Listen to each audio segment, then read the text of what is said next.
Dear students, myself Sujit, Department of Mechanical Engineering. നമ്മൾ ഇന്ന് vapour absorption refrigeration സിസ്റ്റത്തിൽ നോക്കാൻ പോകുന്നത് lithium bromide absorption refrigeration system ആണ്. ലിഥിയം ബ്രോമൈഡ് അബ്സോർഷൻ റെഫ്രിജറേഷൻ സിസ്റ്റത്തിന്റെ ഫിഗർ ആണ് കാണിച്ചേക്കുന്നത്. ഈ ലിഥിയം ബ്രോമൈഡ് അബ്സോർഷൻ റെഫ്രിജറേഷൻ സിസ്റ്റത്തിൽ ലിഥിയം ബ്രോമൈഡിന്റെയും വാട്ടറിന്റെയും ഒരു സൊല്യൂഷൻ ആണ് യൂസ് ചെയ്യുന്നത്. ഇവിടെ വാട്ടർ ആണ് റെഫ്രിജറന്റ് ആയിട്ട് യൂസ് ചെയ്യുന്നത്. ലിഥിയം ബ്രോമൈഡ് ഒരു ഹൈഗ്രോസ്കോപ്പിക് സാൾട്ട് ആണ്. അതുകൊണ്ട് ലിഥിയം ബ്രോമൈഡ് ആണ് ഈ ഒരു സിസ്റ്റത്തിൽ അബ്സോർബന്റ് ആയിട്ട് യൂസ് ചെയ്യുന്നത്. അന്നേരം വാട്ടർ റെഫ്രിജറന്റ് ആയിട്ടും ലിഥിയം ബ്രോമൈഡ് അബ്സോർബന്റ് ആയിട്ടും ഈ ഒരു സിസ്റ്റത്തിൽ യൂസ് ചെയ്യുന്നു. ലിഥിയം ബ്രോമൈഡ് സൊല്യൂഷന് വാട്ടർ വേപ്പറിനോട് സ്ട്രോങ് അഫിനിറ്റി ആണ്. അതുകൊണ്ട് ലിഥിയം ബ്രോമൈഡ് സൊല്യൂഷൻ വാട്ടർ വേപ്പറിനെ അബ്സോർബ് ചെയ്തെടുക്കും. അതുപോലെ ലിഥിയം ബ്രോമൈഡ് സൊല്യൂഷന് മെറ്റൽ പാർട്ടിനെ കൊറോഡ് ചെയ്യും. അത് ഒഴിവാക്കാൻ വേണ്ടി നമ്മൾ കൊറോഷൻ ഇൻഹിബിറ്റേഴ്സ് ഈ ഒരു സിസ്റ്റത്തിൽ യൂസ് ചെയ്യാറുണ്ട്. ഇവിടെ യൂസ് ചെയ്യുന്ന കൊറോഷൻ ഇൻഹിബിറ്റേഴ്സ് എന്ന് പറഞ്ഞാൽ ലിഥിയം ക്രോമേറ്റ് ആണ്. ലിഥിയം ക്രോമേറ്റ് ആണ് ഈ ഒരു സിസ്റ്റത്തിൽ കൊറോഷൻ ഇൻഹിബിറ്റർ ആയിട്ട് യൂസ് ചെയ്യുന്നത്. കാരണം ലിഥിയം ബ്രോമൈഡ് കൊറോസീവ് ആണ്, അത് മെറ്റൽസിനെ കൊറോഡ് ചെയ്യിക്കാനുള്ള ചാൻസ് ഉണ്ട്. അത് ഒഴിവാക്കാൻ വേണ്ടി നമ്മൾ കൊറോഷൻ ഇൻഹിബിറ്റേഴ്സ് ആയ ലിഥിയം ക്രോമേറ്റ് യൂസ് ചെയ്യുന്നു. അതുപോലെ ഈ ഒരു സിസ്റ്റം സാധാരണ യൂസ് ചെയ്യുന്നത് എയർ കണ്ടീഷനിങ് ആപ്ലിക്കേഷന് വേണ്ടിയാണ്. 0°C താഴെയുള്ള ടെമ്പറേച്ചർ നമുക്ക് ഈ ഒരു സിസ്റ്റം യൂസ് ചെയ്ത് അറ്റൈൻ ചെയ്യാൻ പറ്റത്തില്ല. കാരണം ഇവിടെ യൂസ് ചെയ്യുന്ന റെഫ്രിജറന്റ് വാട്ടർ ആണ്. ഈ ഒരു സിസ്റ്റം നോക്കിക്കഴിഞ്ഞാൽ ഇവിടെ രണ്ട് ഷെല്ലുണ്ട്. ഒരു ഷെല്ല് നോക്കിക്കഴിഞ്ഞാൽ അവിടെ ഇവാപറേറ്ററും അബ്സോർബറും ലോ പ്രഷർ സൈഡിലെ ഷെല്ലിൽ പ്ലേസ് ചെയ്തേക്കുന്നു. അതുപോലെ ഹൈ പ്രഷർ സൈഡിലെ ഷെല്ലിൽ കണ്ടൻസറും ജനറേറ്ററും ആണ് പ്ലേസ് ചെയ്തേക്കുന്നത്. അന്നേരം ഇവിടെ രണ്ട് ഷെല്ലുണ്ട്. ലോ പ്രഷർ സൈഡിലുള്ള ഷെല്ലിൽ ഇവാപറേറ്ററും അബ്സോർബറും പ്ലേസ് ചെയ്തേക്കുന്നു. ഹൈ പ്രഷർ സൈഡിലുള്ള ഷെല്ലിൽ കണ്ടൻസറും ജനറേറ്ററും പ്ലേസ് ചെയ്തേക്കുന്നു. അന്നേരം ഇവാപറേറ്റർ സൈഡിലോട്ട് നമുക്ക് നോക്കാം. ഈ ഇവാപറേറ്റർ നോക്കിക്കഴിഞ്ഞാൽ ഇവിടെ ഒരു കോയിൽ കാണിച്ചേക്കുന്നു. ഇവിടെ ഒരു കോയിൽ നമുക്ക് കാണാം. ആ coil high temperature liquid water ആ കോയിലൂടെ പാസ് ചെയ്യുന്നു. അത് ഇവാപറേറ്ററിൽ ചെന്നിട്ട് ആ ഹൈ ടെമ്പറേച്ചർ ലിക്വിഡ് വാട്ടറിലെ ഹീറ്റിനെ ഇവാപറേറ്ററിലേക്ക് റിജക്ട് ചെയ്യുന്നു. എന്നിട്ട് ലോ ടെമ്പറേച്ചർ ലിക്വിഡ് വാട്ടർ പുറത്തേക്ക് വരുന്നതായിട്ട് നമുക്ക് കാണാം. ഈ ഒരു കോയിലാണ് നമ്മൾ എയർ കണ്ടീഷൻ ചെയ്യേണ്ട അല്ലെങ്കിൽ റെഫ്രിജറേറ്റിംഗ് എഫക്റ്റ് വേണ്ട ഏരിയയിലേക്ക് നമ്മൾ സപ്ലൈ ചെയ്യുന്നത്. അന്നേരം ഈ ഒരു കോയിൽ നേരെ ചെന്ന് നമുക്ക് റിക്വയർഡ് എഫക്റ്റ് വേണ്ട ഏരിയയിൽ ഹീറ്റിനെ അബ്സോർബ് ചെയ്യുകയാണ് ചെയ്യുന്നത്. അതിനെ ആ ഏരിയയിലേക്ക് ഈ കോയിൽ നമ്മൾ സപ്ലൈ ചെയ്തേക്കുന്നു. അന്നേരം ആ റിക്വയർഡ് ഏരിയയിലെ ഹീറ്റിനെ ഈ കോയിൽ അബ്സോർബ് ചെയ്യുന്നു. അവിടെ യൂസ് ചെയ്യുന്നത് ലിക്വിഡ് വാട്ടർ ആണ്. ആ വാട്ടർ ആ ഹീറ്റിനെ അബ്സോർബ് ചെയ്യും, വീണ്ടും ടെമ്പറേച്ചർ ഇൻക്രീസ് ചെയ്യുന്നു. ആ ഹൈ ടെമ്പറേച്ചർ വാട്ടർ നേരെ വീണ്ടും ഇവാപറേറ്ററിൽ വരുന്നു. അത് കൂൾ ചെയ്യുന്നു. വീണ്ടും ലോ ടെമ്പറേച്ചർ വാട്ടർ നമ്മുടെ റിക്വയർഡ് ഏരിയയിലേക്ക് വീണ്ടും സപ്ലൈ ചെയ്യുന്നു. അന്നേരം ഈ ഒരു കോയിലിനെ കൂൾ ചെയ്യിക്കാൻ വേണ്ടിയാണ് ഈ lithium bromide vapour absorber system ഇവിടെ യൂസ് ചെയ്തേക്കുന്നത്. അന്നേരം ഈ ഇവാപറേറ്ററിനകത്തെ കോയിലിൽ നിന്നും ഹീറ്റിനെ റെഫ്രിജറന്റ് വാട്ടർ അബ്സോർബ് ചെയ്യുന്നതായിട്ട് നമുക്കിവിടെ കാണാം. അന്നേരം ഇവാപറേറ്ററിലെ പ്രഷർ വളരെ ലോ ആണ്. അതുകൊണ്ട് തന്നെ ഇവാപറേറ്റർ കോയിലിലേക്ക് നമ്മൾ സ്പ്രേ ചെയ്യുന്ന റെഫ്രിജറന്റ് വാട്ടർ ഇവാപറേറ്റ് ചെയ്ത് വാട്ടർ വേപ്പർ ആയിട്ട് മാറും.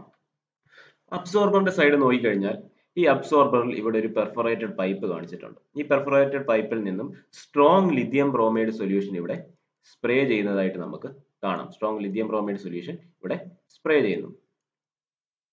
അന്നേരം ഈ സ്ട്രോങ് ലിഥിയം ബ്രോമൈഡ് സൊല്യൂഷൻ ഇവിടെ സ്പ്രേ ചെയ്യുമ്പോഴത്തേന് മേളിൽ ഇവാപറേറ്ററിൽ ഫോം ചെയ്ത വാട്ടർ വേപ്പറിനെ ഈ സ്ട്രോങ് ലിഥിയം ബ്രോമൈഡ് സൊല്യൂഷൻ അങ്ങ് അബ്സോർബ് ചെയ്യും. ഇവാപറേറ്ററിൽ ഫോം ചെയ്ത വാട്ടർ വേപ്പറിനെ ഈ സ്ട്രോങ് ലിഥിയം ബ്രോമൈഡ് സൊല്യൂഷൻ അങ്ങ് അബ്സോർബ് ചെയ്യുന്നു. അങ്ങനെ strong lithium bromide solution water വേപ്പറിനെ അബ്സോർബ് ചെയ്ത് കഴിഞ്ഞാൽ ആ സൊല്യൂഷൻ വീക്ക് ആയിട്ട് മാറും. കൂടുതൽ വാട്ടർ വേപ്പറിനെ അബ്സോർബ് ചെയ്യുന്നതനുസരിച്ച് കൂടുതൽ വീക്ക് ആയിട്ട് മാറും. അന്നേരം അബ്സോർബറിനകത്ത് വാട്ടർ വേപ്പറിനെ അബ്സോർബ് ചെയ്ത് കഴിയുമ്പോഴത്തേന് വീക്ക് ലിഥിയം ബ്രോമൈഡ് സൊല്യൂഷൻ ആയിരിക്കും റീറ്റെയിൻ ചെയ്യുന്നത്. ആ വീക്ക് ലിഥിയം ബ്രോമൈഡ് സൊല്യൂഷനെ ഒരു പമ്പ് യൂസ് ചെയ്ത് നേരെ ജനറേറ്ററിലേക്ക് സപ്ലൈ ചെയ്യുന്നു. ഒരു ഹീറ്റ് എക്സ്ചേഞ്ചർ വഴി ഒരു പമ്പ് യൂസ് ചെയ്ത് ആ വീക്ക് ലിഥിയം ബ്രോമൈഡ് സൊല്യൂഷനെ എങ്ങോട്ട് സപ്ലൈ ചെയ്യുന്നു? ജനറേറ്ററിലേക്ക് സപ്ലൈ ചെയ്യുകയാണ് ഇവിടെ ചെയ്തേക്കുന്നത്. ജനറേറ്ററിൽ നോക്കിക്കഴിഞ്ഞാൽ ഒരു ഹീറ്റിംഗ് കോയിൽ പ്ലേസ് ചെയ്തിട്ടുണ്ട്. ആ ഹീറ്റിംഗ് കോയിലൂടെ ഹോട്ട് വാട്ടർ അല്ലെങ്കിൽ സ്റ്റീം ആയിരിക്കും പാസ് ചെയ്യുന്നത്. ആ ഹീറ്റിംഗ് കോയിൽ യൂസ് ചെയ്ത് ജനറേറ്ററിൽ എത്തുന്ന വീക്ക് ലിഥിയം ബ്രോമൈഡ് സൊല്യൂഷനെ ഹീറ്റ് ചെയ്യുന്നു. അങ്ങനെ വീക്ക് ലിഥിയം ബ്രോമൈഡ് സൊല്യൂഷനെ ഹീറ്റ് ചെയ്യുമ്പോൾ അതിനകത്തു നിന്ന് വാട്ടർ വേപ്പർ ആയിട്ട് മാറും. നേരെ ജനറേറ്ററിലുള്ള വീക്ക് ലിഥിയം ബ്രോമൈഡ് സൊല്യൂഷനെ ഹീറ്റ് ചെയ്യുമ്പോൾ അതിനകത്തുനിന്ന് വാട്ടർ വേപ്പർ ആയിട്ട് സെപ്പറേറ്റ് ചെയ്യും. വാട്ടർ വേപ്പർ നേരെ കണ്ടൻസറിലോട്ട് പോവുകയും ചെയ്യും. ഇതിനെ ജനറേറ്റർ റീറ്റെയിൻ ചെയ്യുന്നത് സ്ട്രോങ് ലിഥിയം ബ്രോമൈഡ് സൊല്യൂഷൻ ആണ്. ആ സ്ട്രോങ് ലിഥിയം ബ്രോമൈഡ് സൊല്യൂഷനെ ഇവിടെ നോക്കിക്കഴിഞ്ഞാൽ നേരെ ഒരു ഹീറ്റ് എക്സ്ചേഞ്ചർ വഴി വീണ്ടും തിരിച്ച്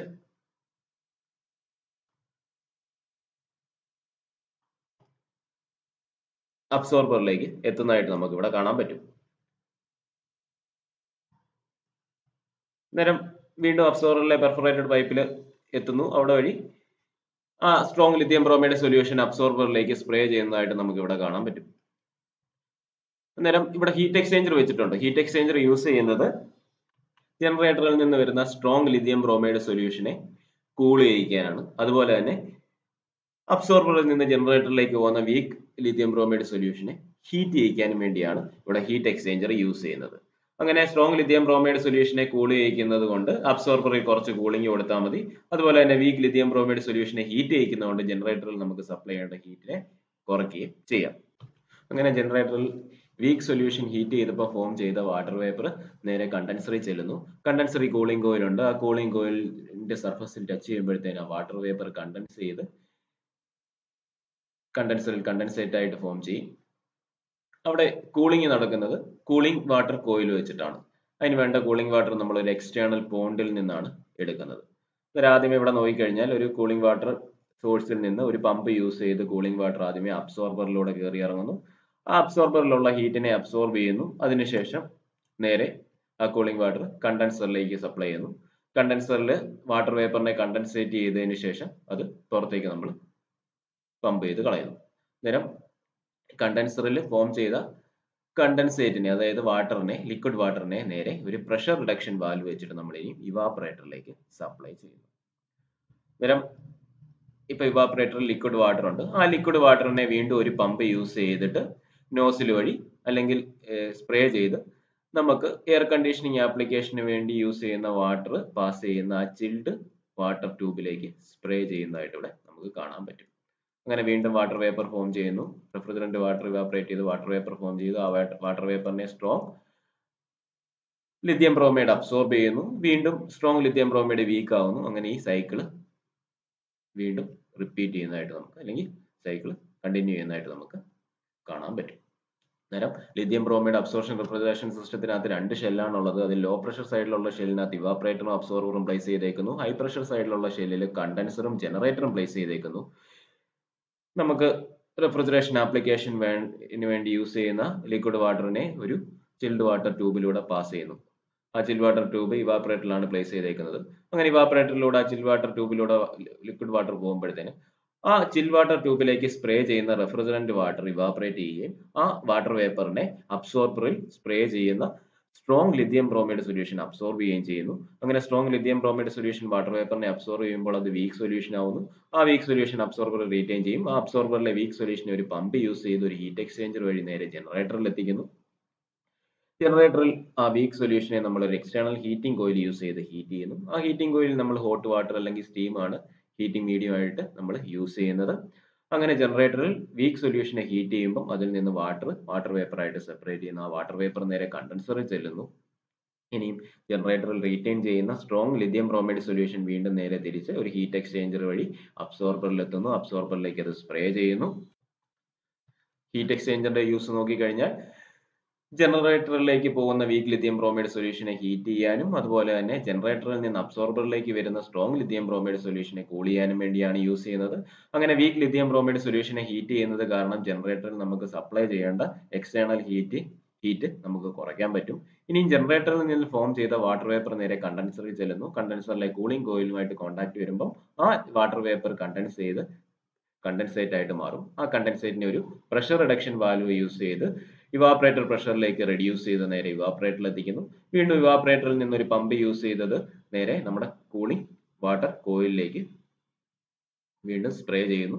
വീണ്ടും അത് ഇവാപറേറ്റ് ചെയ്ത് റെഫ്രിജറന്റ് വാട്ടർ വേപ്പർ ആവുന്നു. ലിഥിയം ബ്രോമൈഡ് വീണ്ടും അബ്സോർബ് ചെയ്യുന്നു. അങ്ങനെ ഈ സൈക്കിൾ റിപ്പീറ്റ് ചെയ്യുന്നതാണ് ഇവിടെ നടക്കുന്നത്.